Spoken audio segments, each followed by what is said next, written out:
आतंकवाद के मुद्दे पर दुनिया भर में चौतरफा गिर रहे पाकिस्तान को कूटनीतिक मोर्चे पर भी भारत ने करारी चोट दी है। पहले तो संयुक्त राष्ट्र सुरक्षा परिषद में अमेरिका, फ्रांस और इंग्लैंड ने भारत का साथ देने का वादा किया और अब इस्लामिक देशों के संगठन OIC ने भी भारत को अपना मेहमान देश बनाने से रोकने की पाकिस्तान की मांग मानने से इनकार कर दिया है।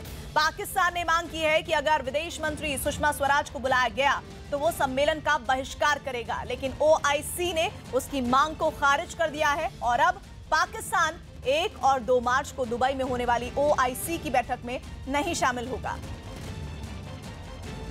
भारत और पाकिस्तान के बीच बढ़ते तनाव के बीच अमेरिका के राष्ट्रपति डोनाल्ड ट्रंप का बड़ा बयान सामने आया है। वियतनाम पहुंचे ट्रंप ने उम्मीद जताई है कि भारत और पाकिस्तान के बीच चल रहा तनाव खत्म हो सकता है। ट्रंप ने दावा किया कि अमेरिका भारत और पाकिस्तान के बीच मध्यस्थ की भूमिका निभा रहा है। We have, I think, reasonably attractive news from Pakistan and India.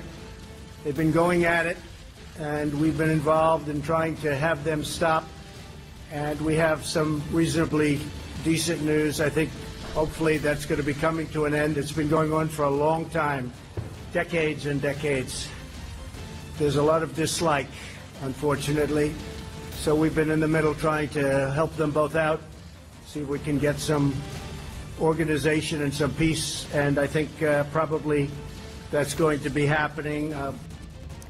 हमारे साथ हमारे लगातार संवाददाता से भी बने हुए हैं और इस तरह से इंटरनेशनल रिएक्शंस आ रहे हैं। पाकिस्तान को अब तो समझ आ जाना चाहिए कि अब उसके हाथ से चीजें बहुत आगे निकल चुकी हैं। हमारे साथ मोहित जुड़े हुए हैं, बमियाल पहुंच चुके हैं, पंजाब का वो इलाका जो लगातार वहां पर तनाव बरकरार है क्योंकि वो बॉर्डर एरिया पड़ता है। मोहित, अभी वहां पर सूरत हाल इस वक्त आप लगातार हम तक पहुंचा रहे हैं, लेकिन पाकिस्तान को अब समझ लेना चाहिए कि बाजी उसके हाथ से निकल चुकी है। अंतर्राष्ट्रीय मंच पर उसकी बेहद किरकिरी हो रही है। जी बिल्कुल, देखिए मैं जहाँ पर खड़ा हूँ यहाँ पर आसपास छोटे छोटे गांव हैं। बिल्कुल पाकिस्तान की सीमा, मैं इस पॉइंट जहाँ पर मैं खड़ा हूँ यहाँ से करीब 1 किलोमीटर की दूरी पर इंटरनेशनल बॉर्डर है, फेंसिंग है और उसके दूसरी तरफ पाकिस्तान के गांव हैं जो कि खाली हो चुके हैं। हम भी आपसे थोड़ी देर पहले हम उस इलाके में गए थे, हमने देखा कि पाकिस्तान अपने गांवों को खाली करके वहां पर पाक रेंजर्स की तैनाती करके पूरी तरह से तैयार बैठा है। शायद उनको ये डर है कि पंजाब की तरफ से कहीं भारतीय सेना और BSF की तरफ से कोई कार्रवाई ना हो जाए, इसी वजह से उन्होंने गाँव खाली करवा लिए हैं। लेकिन यहाँ के जो लोग हैं वो पूरी तरह से डटे हुए हैं। उनका कहना है कि 1965 और 1971 की लड़ाई वो देख चुके हैं। उस वक्त भारतीय सेना के जवानों को यहाँ के लोगों ने गुड़ और चाय नाश्ते में दिया करते थे।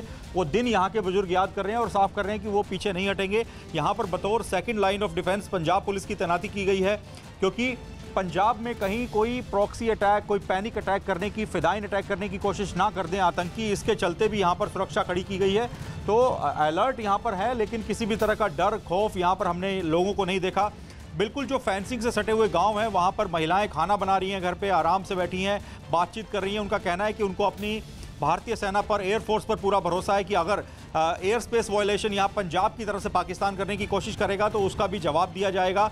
ये भरोसे के साथ यहाँ पर जो बॉर्डर से सटे गाँवों के लोग हैं वो बने हुए हैं, दुकानें खुली हैं, कामकाज चल रहा है, लोग खेतों में जाकर अपना काम कर रहे हैं, स्कूल खुले हुए हैं, जो बॉर्डर से सटे जो सरकारी स्कूल हैं पंजाब सरकार के वो खुले हुए हैं, वहां पर बच्चे पढ़ाई कर रहे हैं। पंजाब के मुख्यमंत्री कैप्टन अमरिंदर सिंह आज तरन तारण पहुंचे थे। वहां पर जो खेमकरन सेक्टर है बिल्कुल पाकिस्तान से सटा हुआ, वहां पर उन्होंने स्थानीय लोगों से मिलकर वो बताना चाहते हैं। इस वक्त पाकिस्तान के साथ टकराव के हालात के बीच केंद्र सरकार ने 10 देशों के राजदूतों को विदेश मंत्रालय बुलाया है, जहां पर विदेश सचिव उनके साथ बात कर रहे हैं। बताया जा रहा है कि भारत इन सभी राजदूतों को भारत और पाकिस्तान के बीच के हालात को लेकर जानकारी दे रहे हैं। लगातार हमारे साथ हमारे संवाददाता जुड़ रहे हैं, अमित जुड़ रहे हैं। अमित, 10 देशों के राजनयिकों से मिल रहे हैं विदेश सचिव, इस संबंध में क्या अपडेट है? देखिए, जो भारत की जो स्थिति है, भारत की पोजीशन है, उसके बारे में बताया जा रहा है। और जैसा कि शुरू से ही इस घटना के बाद से ही भारत कहता है कि उसने आत्मरक्षा के लिए अपना कदम उठाया है।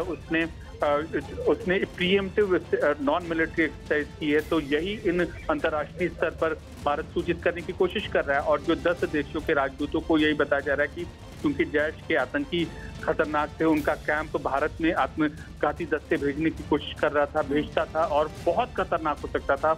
लिहाजा हमने उनको हटाने के लिए ये बड़ा कदम उठाया और जो ये कोशिश है भारत की इंटरनेशनल डिप्लोमेसी की, उसके परिणाम भी देखने को मिल रहे हैं। लिहाजा अब आज जो 10 देशों के जो प्रतिनिधियों को भारत ने जो ब्रीफ किया है, तो ये उम्मीद यही की जा रही है कि आने वाले दिनों में इन देशों में से भी समर्थन भारत को और ज्यादा मिलेगा अंतर्राष्ट्रीय स्तर पर। यानी कि अभी हम कुल मिलाकर देखें अमित, तो 3 बड़ी कंट्रीज हैं जो अभी तक खुलकर भारत को लगातार सपोर्ट कर रही हैं और पाकिस्तान को तरेरी नजरों से लगातार आगाह कर रही हैं। उस बीच चीन एक ऐसा देश है जो बीच की लाइन ले रहा है, लेकिन जिस तरह से इन राजदूतों से मुलाकात हो रही है, नतीजे साफ होने जा रहे हैं कि भारत अपना पक्ष साफ करेगा और मुमकिन है कि भारत की मजबूती और बढ़ेगी। जो इन देशों का रिएक्शन आ रहा है, अंतर्राष्ट्रीय संस्थाओं का जो रिएक्शन आ रहा है, वो साफ तौर पर इस बात की ओर इशारा करता है कि कैसे भारत की इंटरनेशनल डिप्लोमेसी, अंतर्राष्ट्रीय स्तर पर जो भारत ने संवाद कायम किया है इस घटना के बाद, पुलवामा और अपनी इस एयर स्ट्राइक के बाद जो संवाद कायम किया, उसको अंतर्राष्ट्रीय समुदाय समझ रहा है। और यही वजह है कि पहली बार ऐसा हुआ है कि भारत ने एयर स्ट्राइक की है, कई देश समर्थन में आ रहे हैं, अंतर्राष्ट्रीय संस्था तटस्थ हैं, अंतर्राष्ट्रीय संस्था इसको जायज ठहरा रही है। और आने वाले दिनों में इन देशों की, अभी तो 3 देश ही खुलकर आए, और देश भी हैं जो सामने आएंगे और भारत को समर्थन देंगे। शुक्रिया अमित। भारत पाकिस्तान के बीच बन रहे तनाव को लेकर राजनयिकों को पाकिस्तान की करतूत की जानकारी इस वक्त दी जा रही है। विदेश मंत्रालय पहुंचे हैं ये राजनयिक जिनको ये जानकारी दी जा रही है। इस बीच एक बड़ी खबर और, एनएसए अजीत डोभाल ने एक उच्च स्तरीय बैठक की है जिसमें आईबी चीफ के साथ साथ गृह सचिव और दूसरे अधिकारी भी शामिल हुए हैं। इस बैठक में आंतरिक सुरक्षा और सीमा पर मौजूदा हालात पर चर्चा हुई है, साथ ही भारत की तैयारियों की भी समीक्षा की गई है। एनएसए की बैठक में आंतरिक मसलों पर जानकारी हुई है। एनएसए डोभाल, आईबी, गृह सचिव के साथ ये बैठक हो रही है। हमारे साथ अनुराग जुड़ रहे हैं। अनुराग, हम तैयार हैं किसी भी स्थिति के लिए, लेकिन लगातार विचार विमर्श की जो प्रक्रिया है वो धीरे धीरे आगे बढ़ती हुई दिख रही है और जानकारियां लगातार बैठकों के बारे में आ रही है। देखिए, बिल्कुल 100% तैयार हैं, सेनाएं अपने अपने मोर्चे पर पूरे तरीके से तैयार है, लेकिन ये विचार विमर्श एक सतत प्रक्रिया है, एक प्रोसेस है पूरा का पूरा, और वो इसलिए क्योंकि लगातार प्लानिंग में चेंज करना होता है। जिस तरीके से सिचुएशंस ग्राउंड पर चेंज हो रही हैं, उसी हिसाब से प्लानिंग लगातार चेंज होती जाती है। अब आप देख रहे हैं कि किस तरीके से 10 जो अलग अलग स्टेट्स हैं या 10 जो देश हैं, उनके राजनयिकों को बुलाया जा रहा है। उसका सीधा मतलब ये कि भारत एक बड़ी आर्थिक शक्ति है। भारत अगर आप देखें तो कई तरीके से इन्फ्लुएंस रखता है, कई फोरम्स का मेंबर है।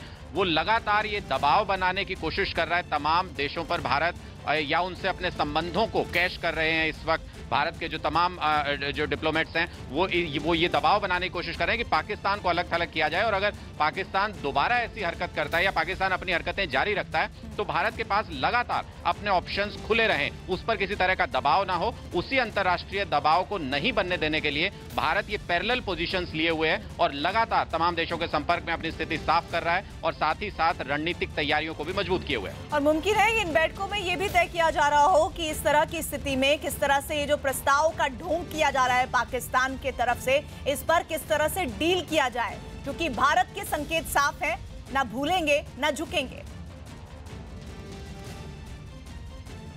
देखिए, बिल्कुल ये भारत ने साफ संकेत भी दे दिया, और दूसरी तरफ पाकिस्तान जो बातचीत का ढोंग कर रहा है और उसके बाद जो सीज फायर वायलेशन लगातार चल रहा है अलग अलग इलाकों में, मेढर का इलाका हो या फिर आप देखें कि पुलवामा में जिस तरीके की घटना को अंजाम दिया, या फिर पुंछ का इलाका हो, लगातार सीज फायर वायलेशन पाकिस्तान की तरफ से हो रहा है और बिना किसी प्रोवोकेशन के हो रहा है, जिसका सीधा मतलब ये कि पाकिस्तान उकसाना चाहता है भारत को और भारत उस चीज के लिए तैयार है। इसलिए लगातार इस तरीके की मीटिंग्स हो रही है, तमाम एजेंसीज अपनी सूचनाएं दे रही हैं कि इस तरह से बार बार सीज फायर वायलेशन का मतलब क्या है, पाकिस्तान आखिर क्यों ऐसी हरकत कर रहा है। और जब पाकिस्तान एक तरफ बातचीत की बात कर रहा है तो फिर वो बातचीत की बात करने के लिए वो एक्शन क्यों नहीं लेता है, जो भारत ने डोजियर भी दिया उस पर कोई कड़ा कदम उठते हुए क्यों नहीं दिखता है। तो ये लगातार सवाल हैं जिनको एजेंसीज एड्रेस करने की कोशिश कर रही हैं, जिसकी वजह से कि एनएसए को बार बार ब्रीफ किया जा रहा है कि अब क्या ग्राउंड पर पोजीशन है और उसी के अकॉर्डिंग रणनीति लगातार बदल रही है। जी अनुराग, इस बीच एक और अहम खबर, आज शाम 5 बजे थल सेना और वायु सेना की संयुक्त प्रेस कॉन्फ्रेंस होने जा रही है। जानकारी के मुताबिक मौजूदा हालात पर दोनों सेना प्रमुख बातचीत कर सकते हैं। इससे पहले तीनों सेना प्रमुख ने रक्षा मंत्री निर्मला सीतारामन से मुलाकात की थी, जिसमें पाकिस्तान से तनाव पर चर्चा हुई थी। और इस बीच हमारे साथ संदीप बोल बने हुए हैं। संदीप नहीं, अनुराग के पास ही चलेंगे। अनुराग, पाकिस्तान से तनाव पर प्रेस कॉन्फ्रेंस वायु सेना और थल सेना की तरफ से हो सकती है, क्या संभावनाएं, क्या कयास लगाए जा रहे हैं इस प्रेस कॉन्फ्रेंस को लेकर? देखिए, जैसा हम लगातार बता रहे हैं, संभावनाएं और कयास ये कि वायुसेना भी और थल सेना भी अपनी पूरी तैयारी के साथ जो सीमाएं हैं उनकी रक्षा कर रही है और जो तमाम एजेंसीज है वो उनको मदद कर रही हैं कि इंटरनल डिस्टर्बेंस किसी तरीके का ना हो, कोई भी एजेंसी, कोई भी संगठन किसी तरीके की गड़बड़ी ना कर पाए, ध्यान ना भटका पाए सेना और वायुसेना का। और जहां तक हम समझ पा रहे हैं, वायुसेना और थल सेना की तरफ से आज स्ट्रिक्ट तौर पर ये बताने की कोशिश की जाएगी कि भारत की फर्म पोजीशन है, वो अपनी पोजीशन से हिलने नहीं वाले हैं। और पाकिस्तान जो बार बार कभी हमारे जो पायलट हैं उनको वापस लौटाने के लिए बातचीत की बात करता है, कभी वो कहता है पुलवामा के आप सबूत दीजिए, उस पर बातचीत की बात करता है। भारत इन चीजों से डगमगाने वाला नहीं है और अपना स्टैंड साफ करते हुए वो अपनी तैयारियों के बारे में बताएंगे कि अगर ऑप्शंस खुले हुए हैं भारत के पास, अगर जरूरत पड़ी तो भारत किस तरीके के कदम उठा सकता है। अनुराग, सबूत मिलेंगे पाकिस्तान को, लेकिन वो सबूत जो वो मांग रहा है वो नहीं होंगे। आतंकवाद को नेस्त नाबूद करने के सबूत उसको देंगे। एक ब्रेक ले रहे हैं, जल्द लौटेंगे।